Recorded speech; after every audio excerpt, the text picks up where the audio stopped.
Good morning and welcome to New Day. Well, a big thank you for joining us this morning. This is the last day of the month, September, so we are all excited. We are coming to you live from our studios at the Kanda right here on TV3 and in Accra. My name is Safa Boyne and I'll be bringing you all the news this morning. Now, coming up.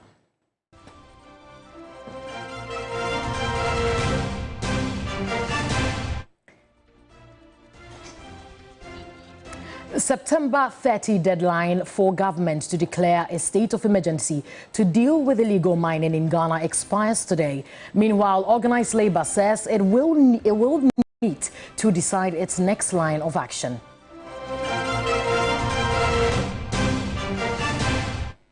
New utility tariff increment of 3% for electricity and 1.8% for water takes effect from October 1.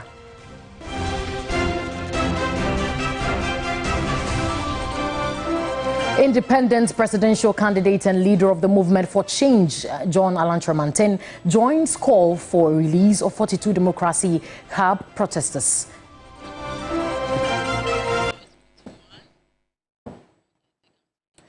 This and many more coming to you right here from TV3. Now, the details. The deadline given by organized labor for government to act over the menace of illegal mining, also known as Galamsey, expires today, Monday, September 30th. Their ultimatum comes in the wake of pressure which has been mounting on government to take steps to deal with the menace of illegal mining. A meeting between organized labor and a 5-member interministerial committee set up by government to address their concerns ended inconclusively. Given the dire nature of the threat Ghana faces, organized labor says if nothing positive happens today regarding the Galamsey fight, they will meet to take a decision about their next line of action. Thomas Musa is General Secretary of Ghana National Association of Teachers, NAT. Around all the politicians, all the political parties that are vying for the general elections to make a commitment to the fight against Galamsey. So in addition to this, the 4 or the 5 outstanding issues that were brought up earlier on still outstanding. Then these were, number 1, the declaration of the state of emergency.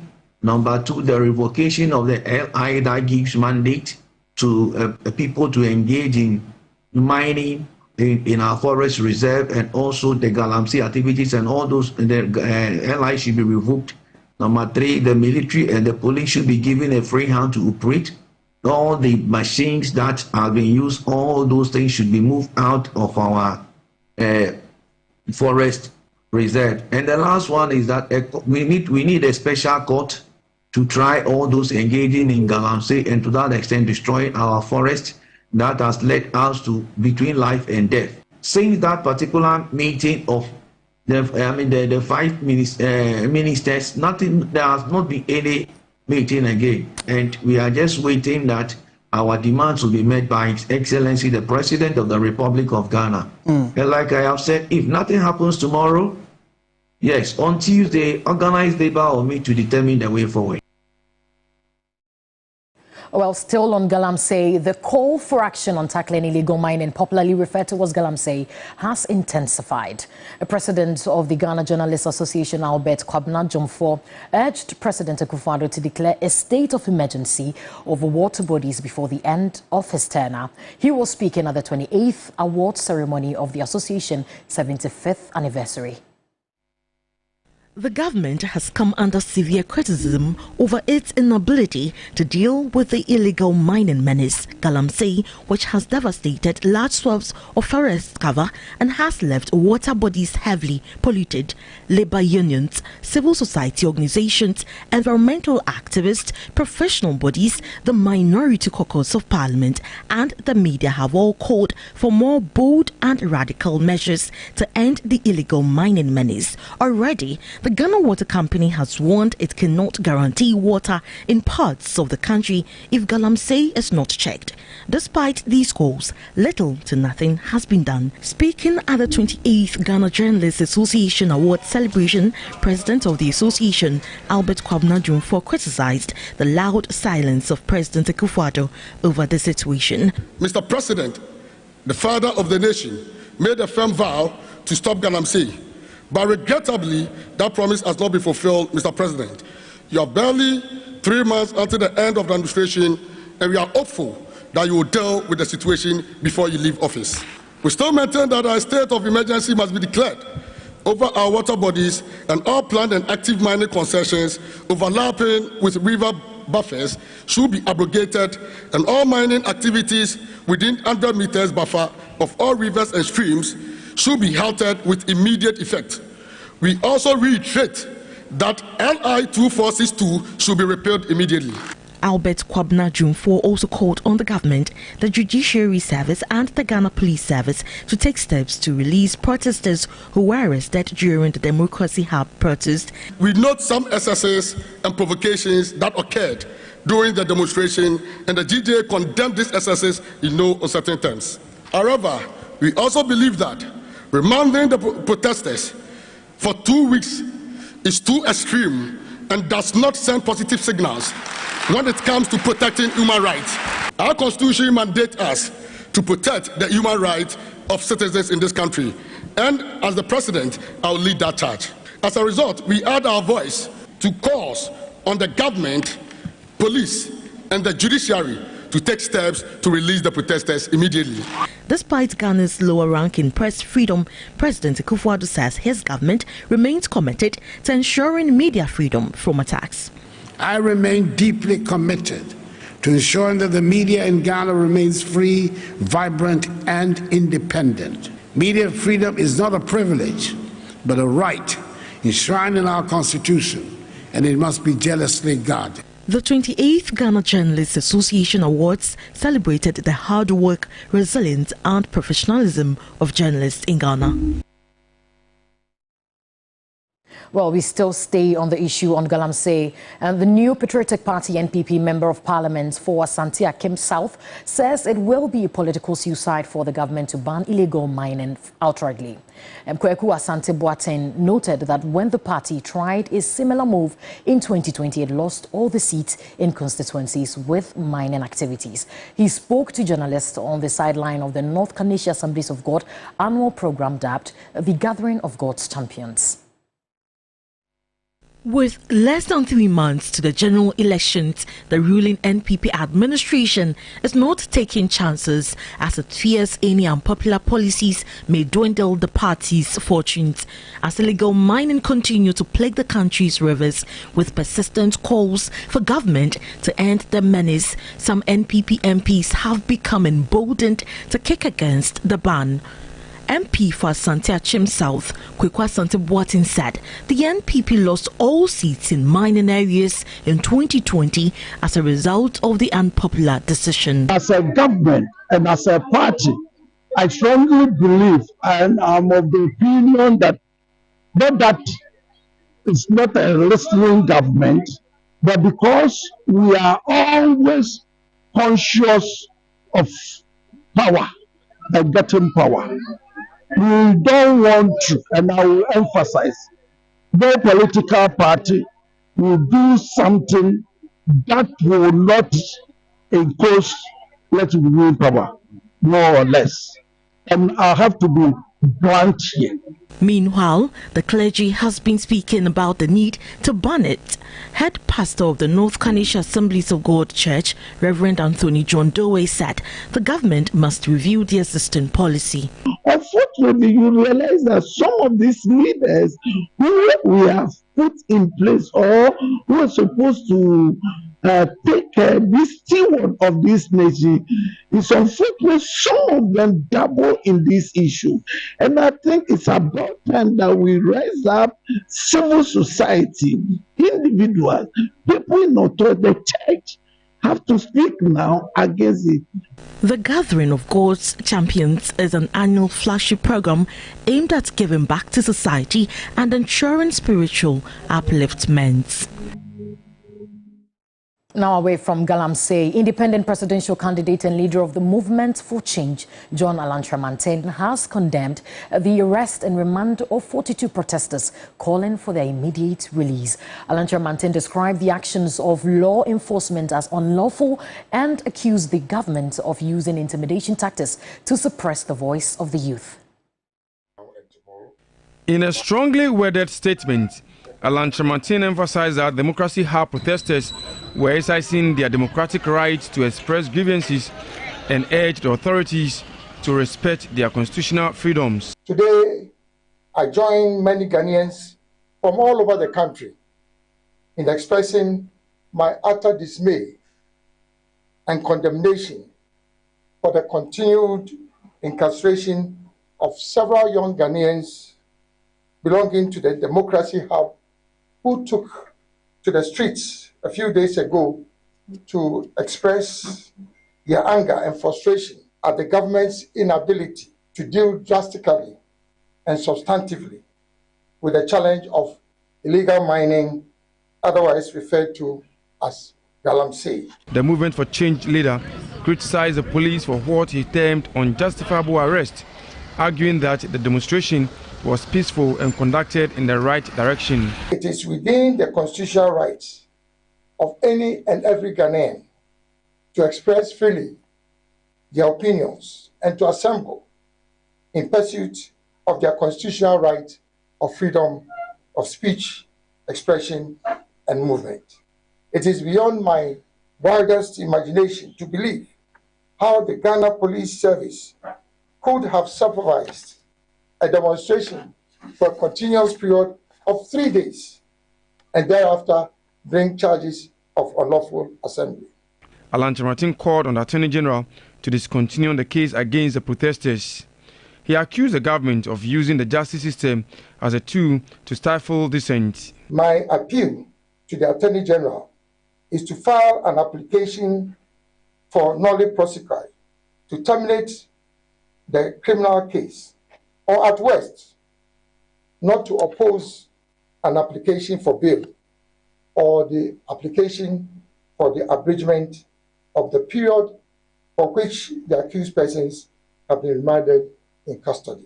Alan Chamartin reiterated that peaceful protests are an integral part of a functioning democracy, adding that the government's use of force and legal threats against its citizens was a warrant sign of democratic backsliding. As the case moves forward, all eyes will be on how the government responds to growing pressure from both the opposition and the public.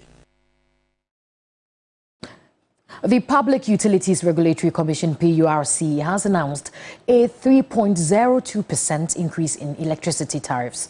The Commission also announced a 1.06% increase in water tariffs for the third quarter of 2024, effective from October 1. In a statement released on Saturday, September 28, the PURC explained that the adjustment was necessary due to factors such as inflation, exchange rate fluctuations, and gas prices. The increase is part of the PURC's routine quarterly review. And according to the Commission, they explained that the increments are necessary to ensure the financial stability of utility providers.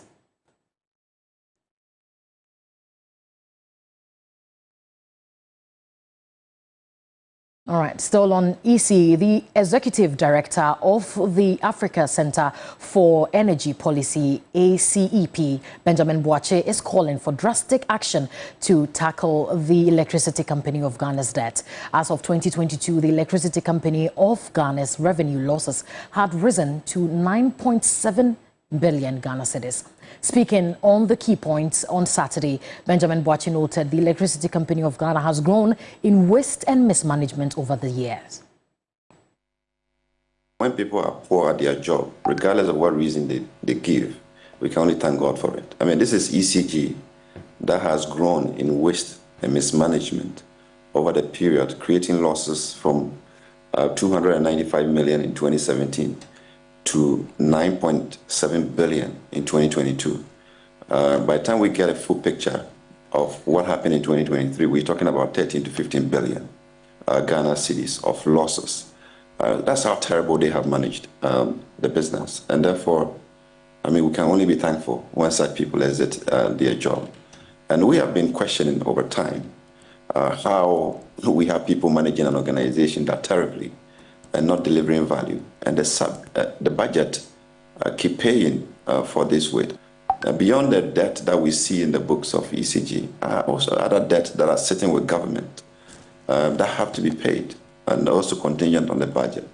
For gas supply alone, we are in excess of $500 million of non-payment. That is how this whole sector has been managed. And if ECG doesn't get its act together, we'll keep sacrificing everything we have as a state to pay the electricity bill when electricity is just business everywhere. You have to sell, make money, and pay everybody in the value chain. But in Ghana, it's just been politics and not business. ECG's tariff for ECG has increased over 70% in real time over the past 2 years. All right. So for business as usual,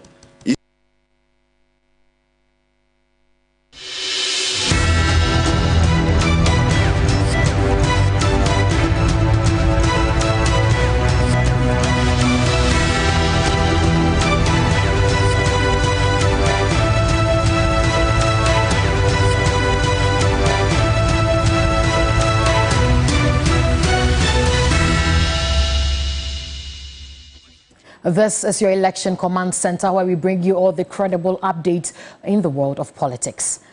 New Patriotic Party presidential candidate Dr. Mahmoud Bawumia has unveiled a groundbreaking plan to revolutionize the fishing industry by introducing solar-powered outboard motors. He says this innovation aims to alleviate the struggles fishermen face in acquiring premix fuel, a long-standing issue that has plagued fisherfolk for years.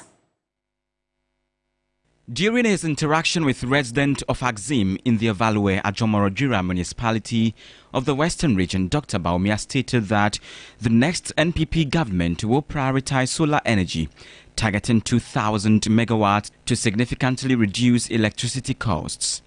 Dr. Mahmoud Bawumia says he is spearheading a game-changing initiative to revolutionize Ghana's fishing industry.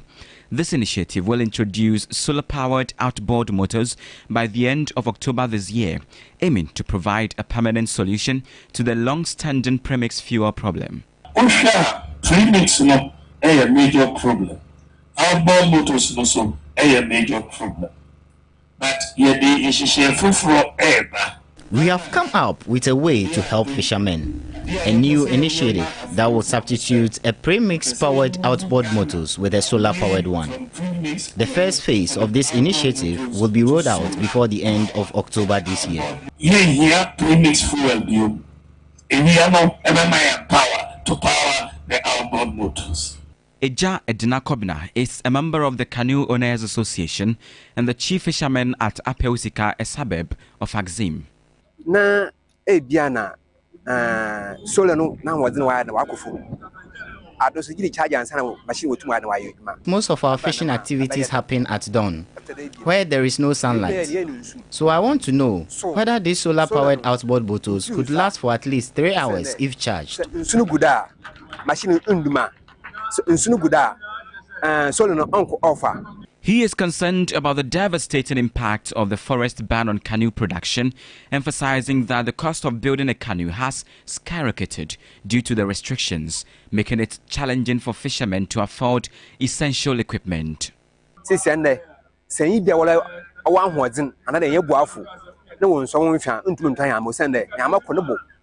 government has prohibited the lumbering of trees in forests for 3 years now. Our work as fishermen is closely linked with the lumbers, since they supply us with wood slabs. I plead on the government to alleviate this restriction.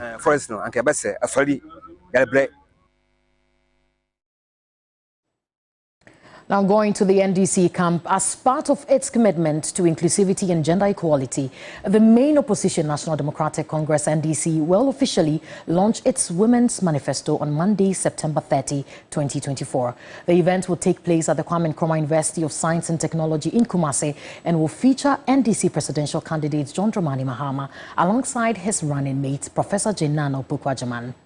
And on Tuesday, October 1, 2024, John Mahama will host another engaging session of his Mahama Conversation series, bringing together influential leaders from the Christian faith in a dialogue about the values that unite Ghanaians. As the December 7 elections approach, the NDC is focused on strengthening its support in key areas, including a target of winning 35% of the vote in the Ashanti region.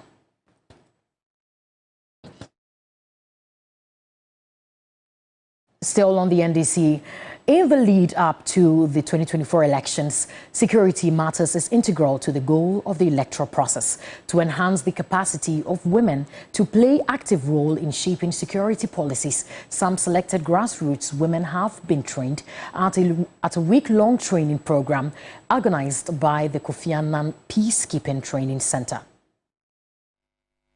Grounded in the United Nations Security Council Resolution 1325, the initiative, adopted in 2000, acknowledges the disproportionate impact of conflict on women and girls and highlights the importance of women's participation in peace processes. The program provided the participants with the skills and knowledge necessary to lead peace and security efforts within their communities. Send my heartfelt appreciation to Kofi Annan International Peacekeeping Center, Government of Sweden, for its tireless effort in training women in peace and security. Your dedication to empowering women and beyond has significantly contributed to our community's peace-building journey today. Deputy Commandant of the Kofi Annan International Peacekeeping Training Center, KAIPTC, Air Commodore David Akong, emphasized that the course aligns with the center's strategic objective to implement the Maputo Protocol. The training additionally demonstrates Kofi Annan International Peacekeeping Training Center's commitment and contribution towards local capacity development for the implementation of the Ghana National Action Plan, Ghana up to 2020 to 2025 on the UN Security Council Resolution 10. Initiated by the Women, Youth, Peace and Security Institute at KAIPTC, the training draws participants from various sectors including local and national disaster relief organizations, local government agencies, traditional authorities, Queen mothers, non-governmental organizations and faith-based groups. Ekuya Oforiwa Dakon, reporting for TV3 News. Well, that will be all for news for this morning's bulletin. Right after this breather, New Day continues. My name is Safwa Boyne. Let's do this again.